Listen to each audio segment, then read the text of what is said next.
Baik, bismillahirrahmanirrahim. Assalamualaikum warahmatullahi wabarakatuh. Ketemu lagi. Kita lanjut materi kita untuk video yang sebelumnya tentang teori sniping dan session hijacking sudah saya share, sudah saya bagikan, bisa dicek langsung di linknya. Kali ini saya akan buat video tentang praktikum untuk sniping. Oke. Masih menggunakan modul yang sama dengan teori. Jadi pada bagian akhir itu ada di latihannya untuk sniping. Kita akan menggunakan Wireshark dan juga menggunakan satu lagi tools yang bernama network mining. Nah, dua-duanya ini bisa kalian download atau bisa di-download softwarenya. Untuk Wireshark sendiri itu sebetulnya open source. Jadi bisa di situs resminya. Oke. Sementara untuk network mining juga bisa di-download secara gratis. Kecuali kalau ada yang ingin dia freeware, soalnya sifatnya masih freeware. Oke, kita langsung saja. Seperti biasa, saya akan melakukan prakteknya itu di virtual machine. Dalam hal ini saya gunakan VirtualBox. Dan apa saja yang perlu dipersiapkan? Di sini saya akan menjalankan 3 buah sistem operasi. Yang pertama XP, yang kedua Windows Server 2016, yang ketiga adalah server Linux, server yang untuk pelatihan dan pengujian, dan kalian sudah mendapatkannya. Oke, yang perlu digarisbawahi adalah jaringannya. Seperti biasa, jaringannya artinya baik penyerang maupun yang diserang target itu berada di jalur yang sama. Dalam hal ini saya menggunakan jaringan internal dan saya beri nama jaringan LAN. Untuk XP-nya juga saya gunakan jaringan internal, paketnya LAN. Demikian juga yang Windows Server saya gunakan jaringan LAN internal. Kemudian yang tidak kalah penting pada saat kita melakukan settingan jaringan, khususnya di jaringan yang internal, mohon diaktifkan promiscuous mode-nya. Apa itu promiscuous mode? Di teori sudah saya jelaskan. Oke. Ini di virtual machine-nya kita aktifkan. Artinya apa? Adapter ini itu berjalan promiscuous mode, di mana pengertiannya adalah semua paketan yang berlalu lalang di jaringan LAN, internal LAN ini dapat ditangkap oleh, dalam hal ini saya menggunakan Windows XP. Oke. Baik, jika sudah dipahami persiapannya, mari kita mulai ke sistem operasinya. Apa yang akan kita lakukan? Sesuai dengan petunjuk di sini di latihan, kita akan menggunakan Wireshark untuk melakukan sniping. Kalau teorinya di video sebelumnya kan sudah dijelaskan, sniping itu kan kita sebetulnya melakukan penyadapan. Istilah sniping itu kan menyadap. Sebetulnya kita membaca paket-paket orang, siapa tahu ada informasi-informasi berharga di dalamnya. Jadi kita akan lakukan proses penyadapannya. Saya punya XP, saya punya Wireshark di sini. Oke. Ini tampilan Wireshark. Mungkin bagi kalian yang versinya Wireshark terbaru, saya menggunakan Wireshark versi 1.82 karena ini saya bermain di XP. Kalau di sini versi terbarunya, jadi kalian juga bisa menginstalnya.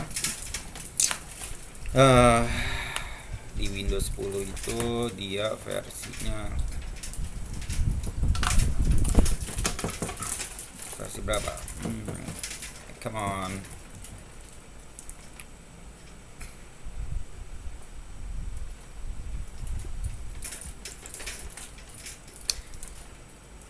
You are running Wireshark 3.2.1, jadi versi 3. Sementara kalau yang di XP ini versi 1.8. Sekali lagi saya ingin menunjukkan cara penggunaannya saja. apapun versinya nanti untuk kalian gunakan, silahkan bebas saja, karena Warsak itu sendiri multi platform, bukan hanya di Windows, di Linux pun bisa. Bagi yang punya Kali Linux, kalian tidak perlu melakukan instalasi karena by default Kali Linux sudah punya Warsak di dalamnya, seperti itu. Oke. Jadi bagaimana cara bermainnya? Kembali lagi saya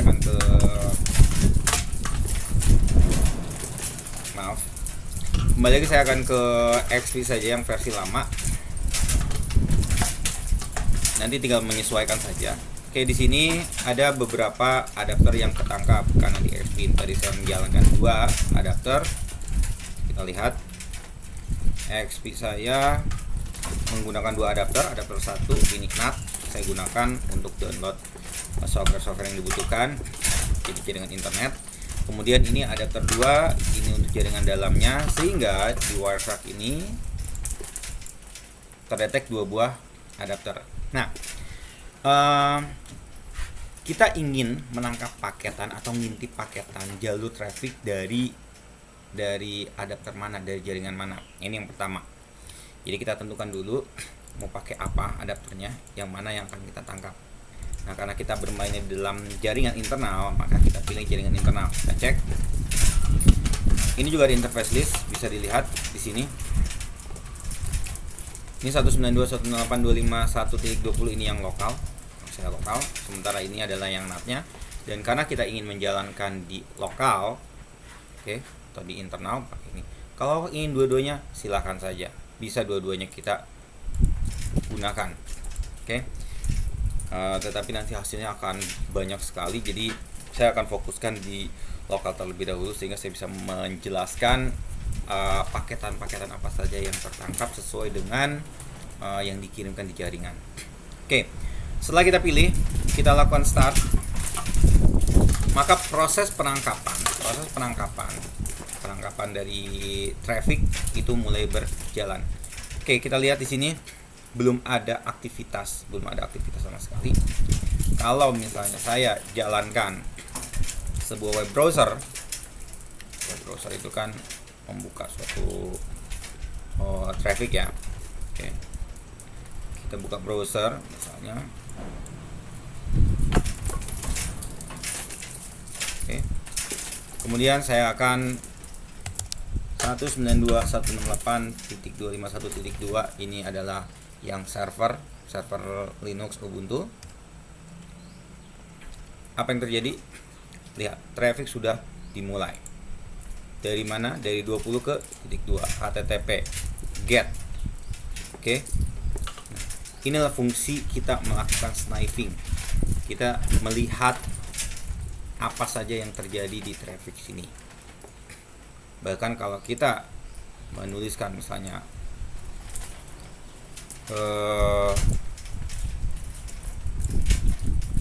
password misalnya John Smith, passwordnya Smith.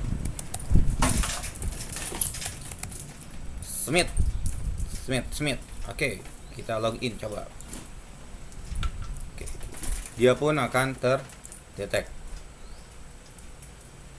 Oke, akan keambil.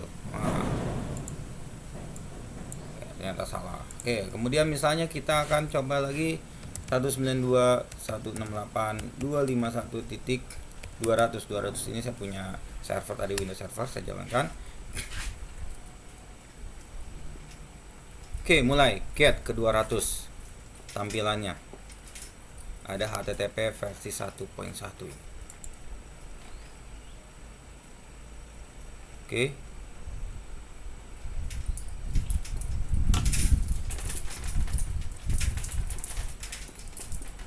Dia akan pergi. Tuh.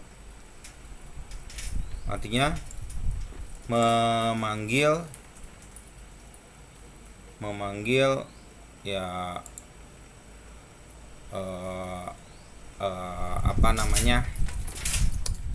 semua data-data yang ada yang berjalan ini akan terlihat di sini.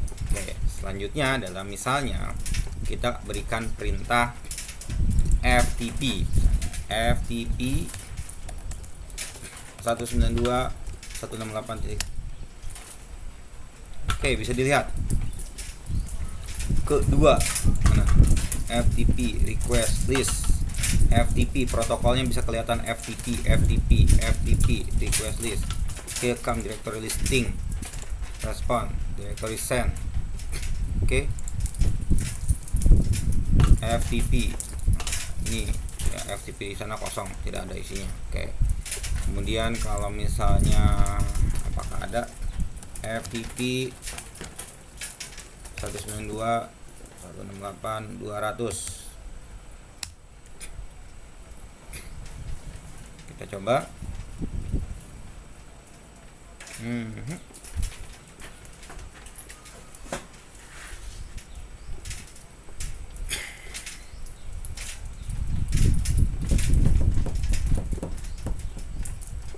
Oke, sepertinya tidak ada.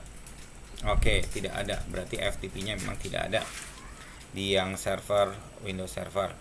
Kemudian kita bagaimana kalau coba secara SMB, karena masih terkait dengan yang sebelum-sebelumnya. Kita misalnya pakai My Network Place. Ini bermainnya di jaringan.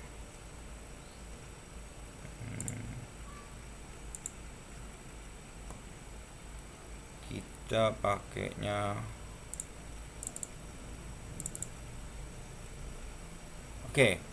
NBNS. Misal 192.168.251.200. Oh, masuk. Oke, kemudian misalnya username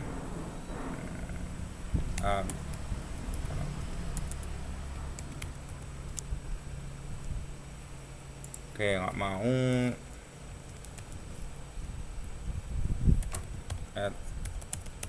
@semar.com.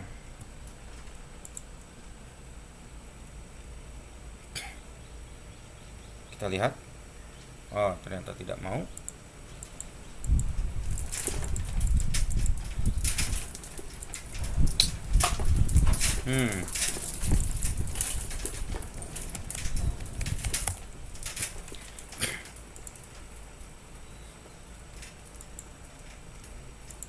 Ternyata tidak bisa, belum diberikan negotiation. Nah, semua apa yang kita lakukan dan apa yang terjadi di sini dicatat.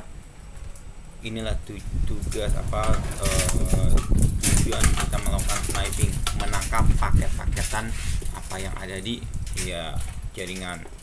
Semua di jaringan, apa yang kita coba ini akan tampil. Oke, baik. Ini tentang sniping menggunakan Wireshark. Oke, tinggal klik salah satu paketannya, kemudian kita akan langsungkan analisis. Misal kita akan melakukan analisis mana yang sekiranya, dan kita juga bisa melakukan filtering. Misalnya saya hanya ingin FTP, maka yang akan ditampilkan hanyalah data-data FTP. Login successfully. Oke, user anonymous detect. Kemudian kalau kita tambahkan lagi follow TCP, nah di sini lebih jelas lagi. 220 welcome to BISMA FTP service, usernya anonymous. Mozilla@sml.com login successful. Oke. Feature-featurenya ada ini, perintahnya. Oke, apalagi informasinya yang bisa diperoleh dari sini. Login successfully, password mozilla@example.com. Oke, sama saja.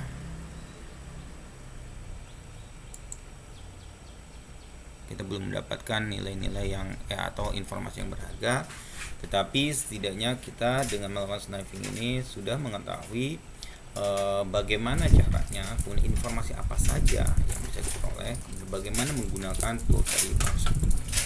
HTTP misalnya, fokus di HTTP get.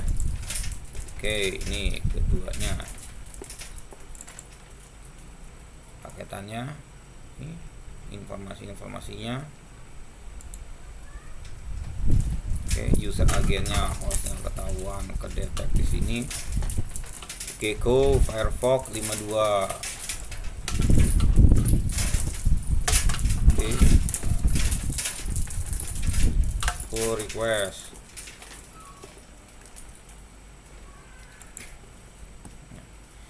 Ini kan kalau yang kita ketahui, kalau kita menangkap dari orang lain ya, traffic ini, kita bisa melakukan analisis dari mana ke siapa, dari siapa ke mana, ini bisa ketahuan sama kita. Oke, itulah fungsi dari sniping. Baik, kita clear lagi, clearkan jadi semuanya tampil, TCP. Oke, ini bicara tentang, nah, dari sekian banyak informasi ini, kita nggak tahu nih ada password atau tidaknya di sini, ya kan, kita nggak pernah tahu. Gimana Pak menganalisisnya misalnya? Aduh, pusing deh menganalisisnya. Sebetulnya sudah ada di sini, bisa. Kalau kita menguasai Wireshark itu sendiri, kita bisa melakukan extract analisis. Jadi sini analyze. Oke, ini bisa enable decode. Oke, bisa seperti itu. Tetapi tadi kita akan menggunakan satu lagi tools. Oke. Ini yang namanya network mining. Network mining ini, oke, network mining ini kita gunakan untuk melakukan analisis terhadap paketan yang sudah kita tangkap.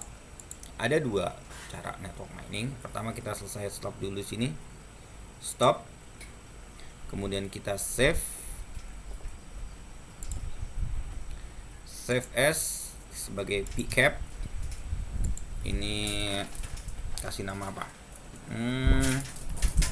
192.168.251.20 apa seperti itu. Oke, hasil paketan yang tadi yang kita terima nih, tangkap, kita nggak tahu nih isinya apaan, banyak banget. Maka kita gunakan network mining. Network mining di sini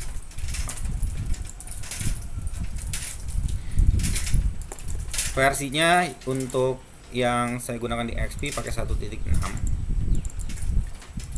Bagi kalian yang ingin menggunakan versi terbarunya, itu juga ada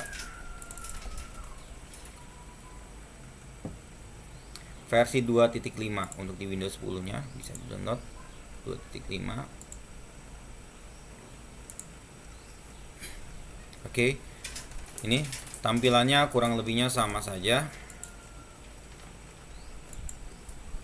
Oke, seperti ini ya, tidak terlalu berbeda. Nah, sekarang kita akan coba melakukan analisis dari hasil penangkapan di Wireshark tadi.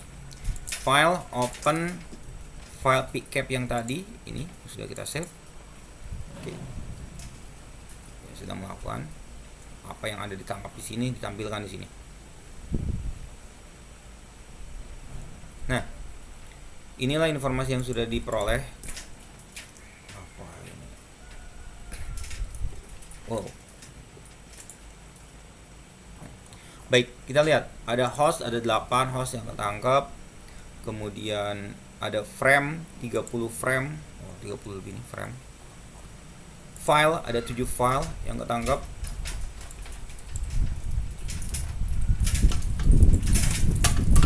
Oke. Get image, tidak ada message, kredensial. Ini yang menarik. Apa itu kredensial? Kredensial adalah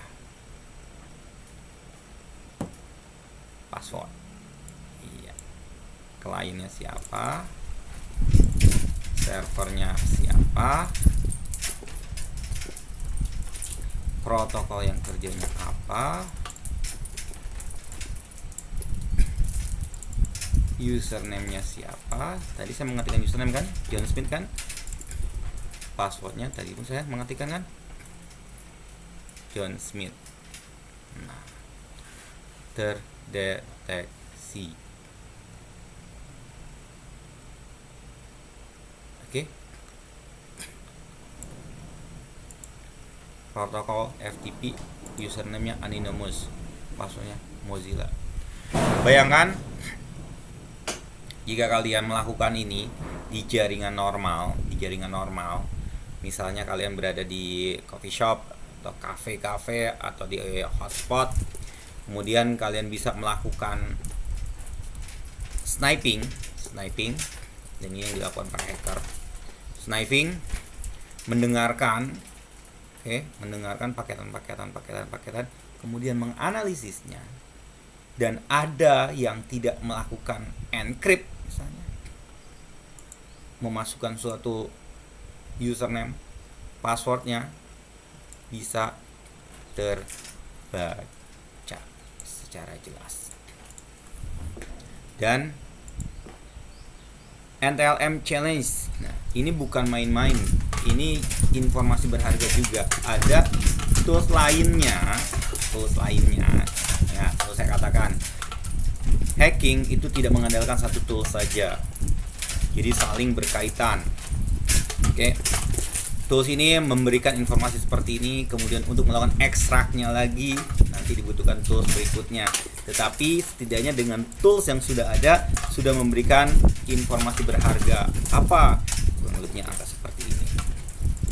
Copy. Kemudian dengan tools bantuan yang lainnya kita akan bisa melakukan ekstrak sehingga akan muncul apa yang dimaksud.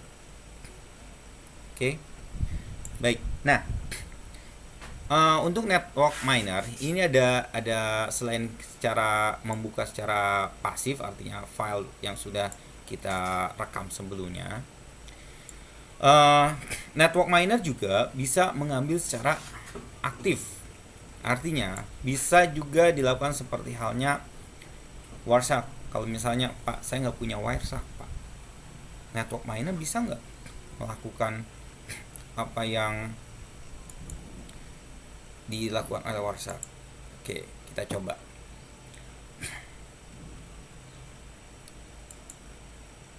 Oke. Clear. Semuanya clear. Nah, untuk menggunakan network miner,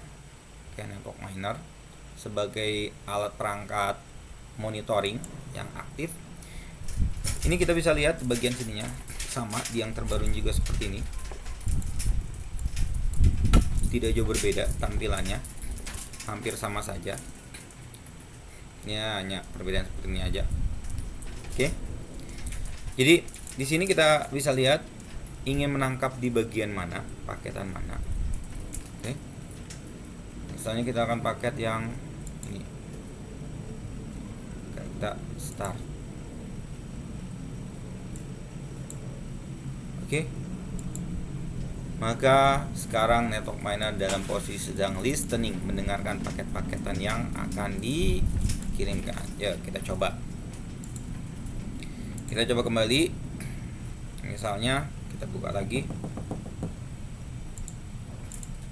Atau bahkan kita bisa misalnya buka seperti ini. 192.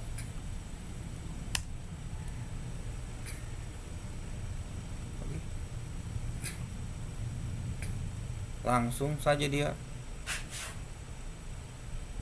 menangkap paketan-paketannya, padahal di sini belum,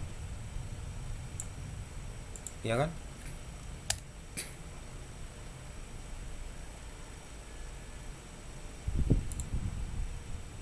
Oke. Wow, langsung banyak. Oke. Check the spelling IP tidak bla bla bla. Oke. IPC string ya. Frame-nya berapa kali, kredensialnya. Oke, lihat. Ketangkap sama dia. Padahal kita baru buka satu saja. Wah.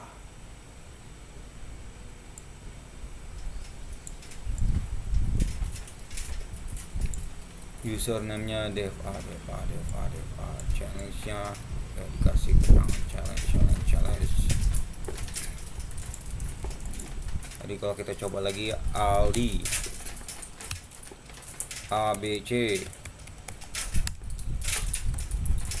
nggak mau, dan di sini kedetek Aldi, ada yang ngetik Aldi. Oke. aldi@semar.com.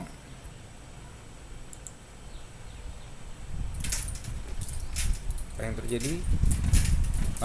Kebaca juga aldi@semar.com. Jadi apapun yang dikirimkan, oke, ini akan dibaca. Dan ini termasuk kredensial. Bayang kalau kita lagi di tempat umum mendengarkan ada orang yang lagi iseng masuk, kita coba dengerin, melihat, akan terlihat kode-kode tersebut. Oke. Demikian juga misalnya, kita cancel dulu ya. Mana Mozilla. Misalnya kita akan cek ke 192.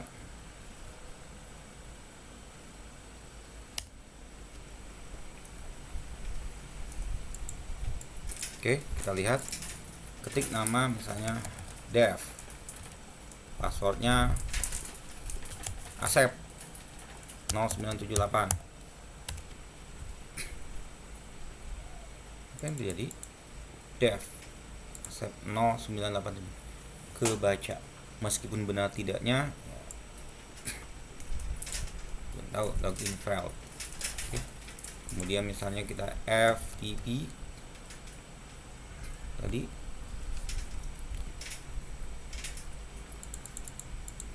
langsung karena kebaca ini anonymous. Oke.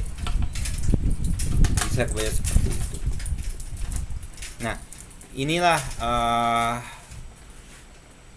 praktek tentang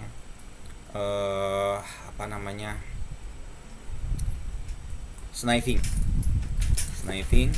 menggunakan WhatsApp dan juga menggunakan network. Selain tools ini, masih banyak tools yang lainnya di luar sana seperti OmniPic. Oke. Contohnya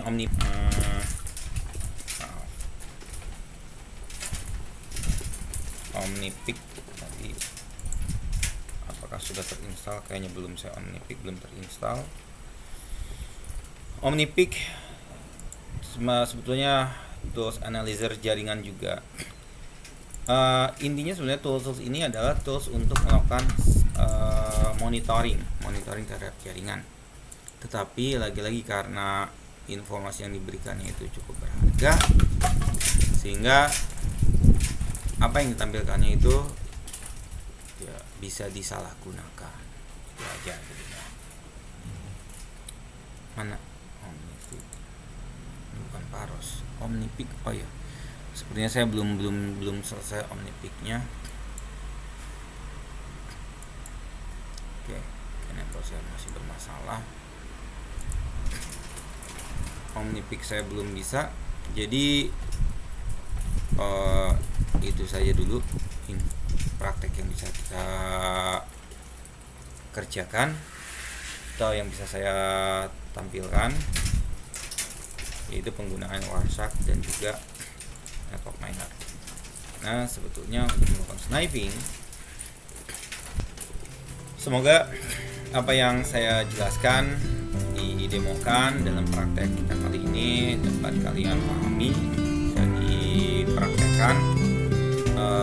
Jika ada pertanyaan, bisa seperti biasa bisa ditanyakan di grup ataupun forum diskusi. Akhir kata, kurang lebih saya mohon maaf. Bila taufiq wal hidayah.